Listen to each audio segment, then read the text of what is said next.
Hello everyone, and welcome to part 9 of our series. Today, we're diving deep into the way modern society shapes our perceptions of health and illness. In this segment, we'll explore how the idea that symptom equals disease has been ingrained in our minds and the impact this coding has on our psychological well-being. We'll discuss how, unlike physical medicine where tests and analysis come first, many in the fields of psychiatry and psychology quickly jump to conclusions without proper investigation. We'll also examine the ripple effects of this mindset, from heightening our sensitivity to emotions, to creating unnecessary anxiety, and even influencing how we view ourselves and our mental states. So, sit back and get ready as we unravel these complex ideas, challenge traditional thought patterns, and open up a new perspective on mental health. Once again, welcome to part 9. Let's get started. The industry's second powerful coding, symptom equals disease. The second powerful coding in the industry is the symptom equals disease coding. However, in medicine, they don't say symptom equals disease. They first conduct tests. This is why, in the realm of physical medicine, the human brain isn't programmed with symptom equals disease. There is an intermediary phase of analysis and further testing, a sort of liminal space in between. Thus, when a person's arm aches, it does not automatically trigger a psychological reaction. The brain knows that pain does not necessarily equate to disease. Yet psychiatry and psychology, without waiting for tests or examinations, immediately link every symptom to a disease. They proclaim, if you have these particular symptoms, your problem is depression, and so on. Over time, the brain comes to experience a kind of symptom equals disease coding. One day, for one reason or another, when one or two relevant symptoms appear, the lower brain sends off the alarm, "Oh no, I think I'm sick." And perceiving this as a threat, it reacts immediately. The resulting psychological state is essentially a reaction to the internalized perception of disease created by the symptom equals disease coding, as well as to the lower brain's belief that I am sick. In reality, the aim is to protect the organism. However, from an outside perspective, we label it a problem, a disorder, or a disease. One client even said, "Professor, it's not a psychological problem, it's a problem of ignorance." He explained further, panic protects us, yet we are afraid of that which protects us. That if tests show nothing, it's psychological coding. Another powerful coding that has grown increasingly common in recent years is this. When physical tests reveal nothing, one is immediately told, your problem is psychological. And the issue is directly linked to psychology without any evidence or proof. This flawed understanding leads to an excessive interpretation of, and hypersensitivity toward, symptoms, especially physical ones. But just because a problem isn't physical doesn't mean it must be psychological.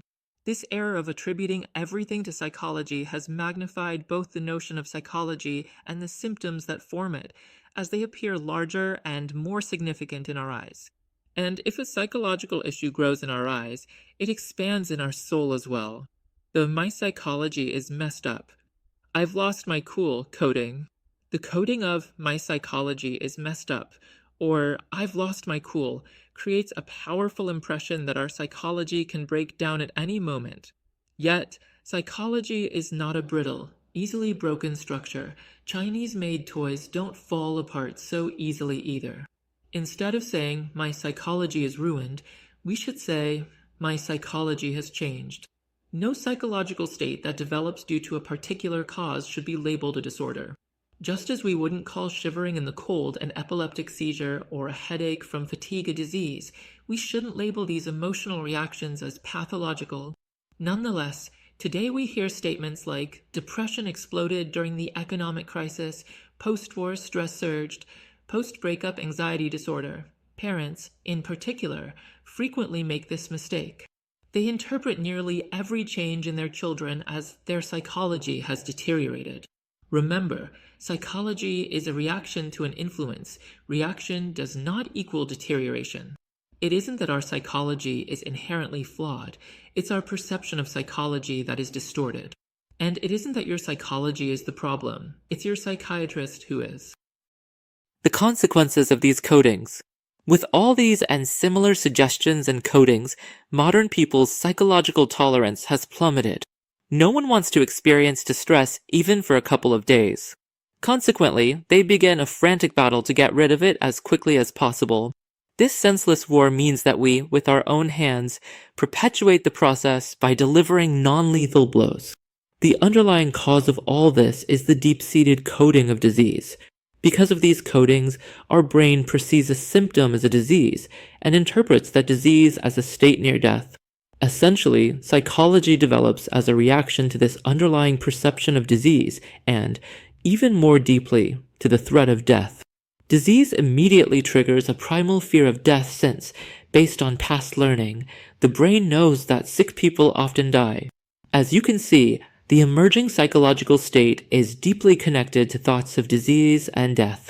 After all, no symptom that isn't related to disease generates a psychological reaction. Do shivers in the cold give rise to psychological issues? Do heart palpitations while climbing stairs produce a psychological effect?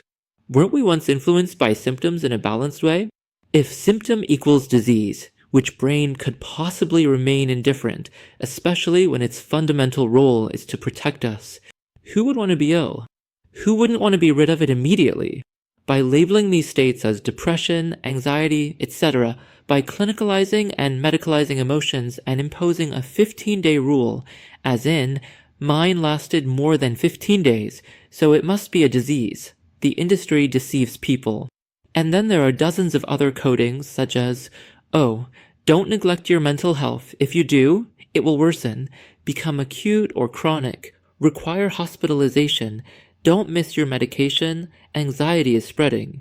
Implying, probably mine is anxiety. Because such codings heighten our sensitivity toward emotions, they cause two things. They invite emotions that would normally not occur or that would naturally pass. They increase both the frequency and the intensity of the experienced emotions, thereby prolonging the persistence of these states through reinforcement. The extent of the bait the industry throws into society is limitless. Can we really expect an industry that heightens emotional sensitivity in such ways, turning entire populations into guards of their own souls, to leave its own thoughts unexamined? The positive thought, negative thought coding. Another coding is the positive thought, negative thought dichotomy. Why should one thought be considered positive and another negative? Does every recurring thought amount to an obsession? If the girl we love crosses our minds 100 times a day, it isn't labeled an obsession. But if someone we dislike appears 20 times, why is that called an obsession? The clinical definition of obsession is as follows. If a negative thought comes to our mind involuntarily and frequently, that thought is an obsession. Here, 3 criteria are cited, and all 3 are problematic. The nature of the thought. A thought doesn't inherently possess positive or negative qualities.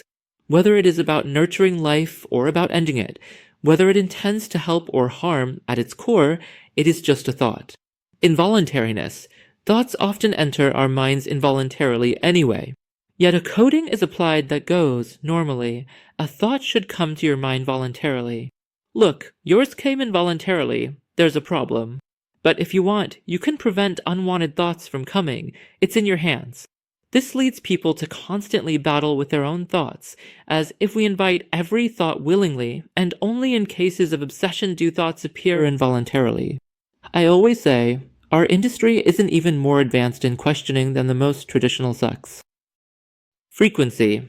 Must a thought come to the mind as frequently as the industry deems appropriate? The brain is the home of thoughts. A thought can come into its home either voluntarily or involuntarily, frequently or rarely. If one group of thoughts occupies the brain, must another group of thoughts be relegated somewhere else, as if thoughts have designated addresses? How we perceive and label our thoughts. Using these and similar methods, the industry has drawn our attention to our own thoughts, labeling them as negative thoughts, or obsessions, or thought disorders, effectively turning society into vigilant guards of their minds. This is why, particularly over the last decade, people seem to be chasing their own thoughts, constantly wondering, did it come? Will it come? Did it leave? Will it leave?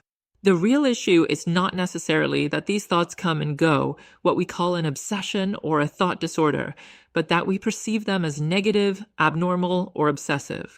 Is it that the thoughts themselves are flawed, or is it our perception and the industry's codings that are at fault?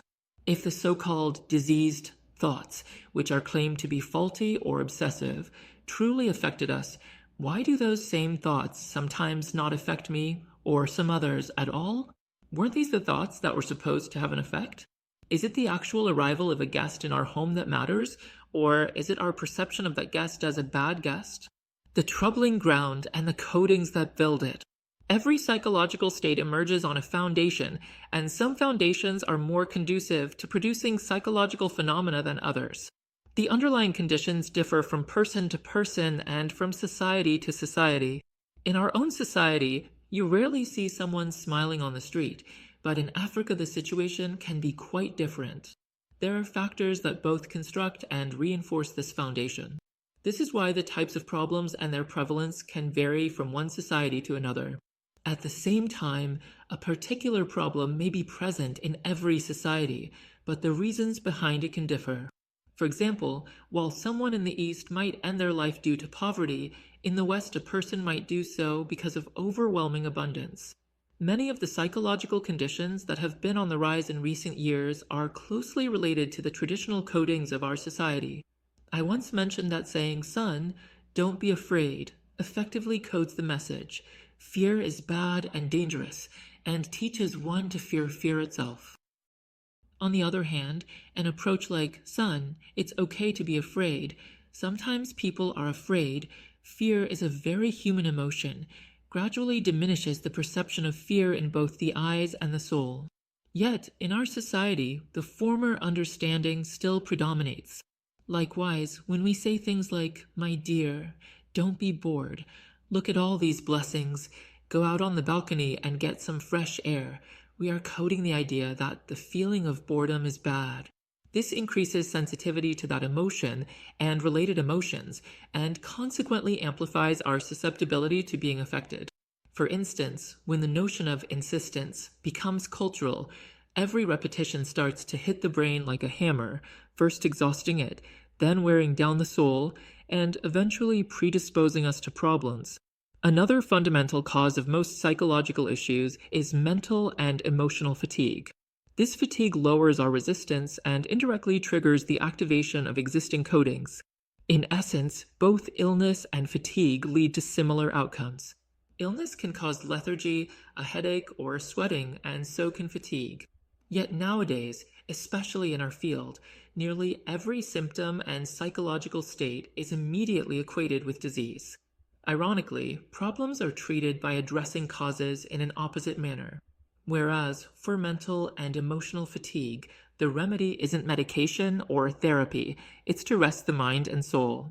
Ideally, this might involve taking a vacation of at least a month away, spending at least 1 hour a day watching the sea or a lake, and at night, observing the sky from your balcony for at least an hour. For many people, the issue isn't truly psychological. It stems from mental and emotional exhaustion.